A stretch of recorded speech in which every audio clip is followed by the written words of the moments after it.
तो आज मैं आपको बताऊंगा क्लास 10 मैथ एक्सरसाइज 3.3 का क्वेश्चन नंबर तीसरे का पहला है। तो चलिए शुरू करते हैं। तीसरे के पहले में क्या दिया गया है कि निम्न समस्याओं के रैखिक समीकरण बनाइए और उनके हल प्रतिस्थापन विधि से करवा रहा है। तो तीसरे का पहला है, तो चलिए शुरू करते हैं। क्या है कि दो संख्याओं का अंतर 26 है और एक संख्या दूसरी संख्या की 3 गुनी है, उन्हें ज्ञात कीजिए। तो दो संख्याएं, कोई सी दो संख्याएं हो सकती हैं, तो उनका अंतर कितना है 26 है। दो संख्याओं का अंतर कितना है 26 है। उनमें से एक संख्या दूसरी संख्या की कितनी है, एक संख्या दूसरी संख्या की 3 गुनी है। कितनी गुनी है, 3 गुनी है। तो उन दोनों संख्याओं को ज्ञात करना है। तो मान लेते हैं कि माना, यहां से हल कर देते हैं उत्तर। माना कि पहली बड़ी संख्या, पहली बड़ी संख्या कौन सी है, बड़ी संख्या x है। मान लेते हैं पहली बड़ी संख्या x है। अब हमने यहाँ पे बड़ी क्यों लिखा है, बड़ी इसलिए लिखा है क्योंकि दो संख्याएं, एक को तो हम मानेंगे x और एक को y, दो चरों में माननी है हमको। तो एक तो हम x मान लेंगे और एक को y मान लेंगे। तो जब x बड़ी होगी तभी तो y में से x में से y को घटाएंगे, जब तो 26 आएगा। या हम y को बड़ी मान लेते हैं, हमने x बड़ी मान लिया है। और लिख लेते हैं तथा दूसरी संख्या मान लेते हैं, दूसरी संख्या y है। तो अब उसने क्या कहा है कि दो संख्याओं का अंतर कितना है 26 है। तो पहली बड़ी संख्या x है, तो x में से ही तो छोटी संख्या को घटाएंगे, बड़ी संख्या में से ही तो छोटी संख्या को घटाएंगे। तो x बड़ी संख्या है, तो x माइनस वाई बराबर कितना हो जाएगा 26। तो इन दोनों संख्याओं का अंतर कितना आ गया 26। तो ये समीकरण कौन सा हो गया, फर्स्ट। कौन सा समीकरण हो गया, फर्स्ट। और फिर उसने क्या कहा है कि एक संख्या दूसरी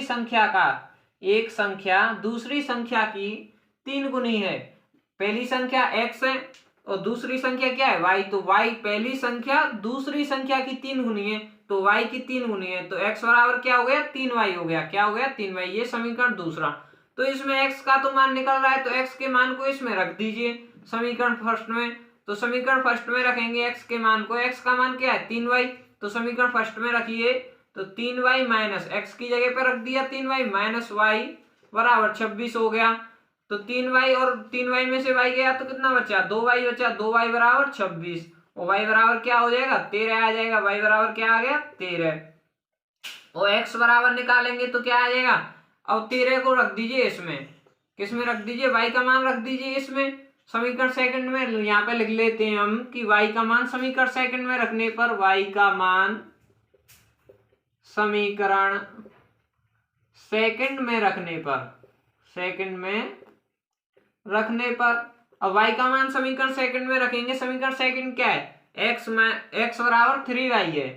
तो x बराबर 3 इंटू वाई का मान कितना है, y का मान 13 है। तो x बराबर क्या आ गया 13 थी 39 होता है। कितना होता है 39। तो x बराबर 39। तो x हमने क्या माना था, x माना था कि पहली बड़ी संख्या x है।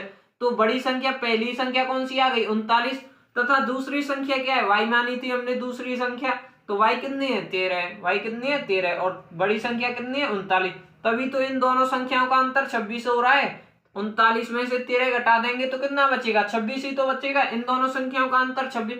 अब मैं आपको बताऊंगा कि हम आंसर को कैसे वेरीफाई करते हैं, कैसे पता पाते हैं कि हमारा आंसर सही है या नहीं। कुछ बच्चों को पता नहीं पड़ पाता है कि हमारा ये आंसर निकला है, ये सही है नहीं। विदाउट एटेजन के आपको मैं बताऊंगा कि कैसे आप पता कर सकते हैं कि अपने आंसर को कि हमारा आंसर सही है या नहीं। तो उसमें दिया क्या है कि दो संख्याओं का अंतर 26 है। अब ये दो संख्या हमारी निकल आई। अब इनका अंतर कितना दिया है उसने 26 दिया है। तो इस संख्या में से इसको घटा के देख लीजिए, अगर 26 आ जाए तो हमारा आंसर सही है, एक तो ये सही है। फिर उसने क्या कहा है कि एक संख्या दूसरी संख्या की 3 गुनी है, यानी पहली संख्या दूसरी संख्या की 3 गुनी है। तो ये संख्या छोटी है और ये संख्या बड़ी है, तो इसमें 3 का गुणा करके देखिए। 3 गुनी है तो पहली छोटी संख्या में 3 का गुणा करके देखिए। 13 इंटू 3 करेंगे तो कितना हो गया 39। ये दूसरा भी सही आ गया। तो हम आंसर को ऐसे वेरीफाई कर सकते। सवाल को आप पढ़िए, पहले सवाल में क्या लिख रहा है आप पढ़ के देखिए। अगर आपको हमारी वीडियो पसंद आई हो तो वीडियो को लाइक और चैनल को सब्सक्राइब जरूर करें। धन्यवाद।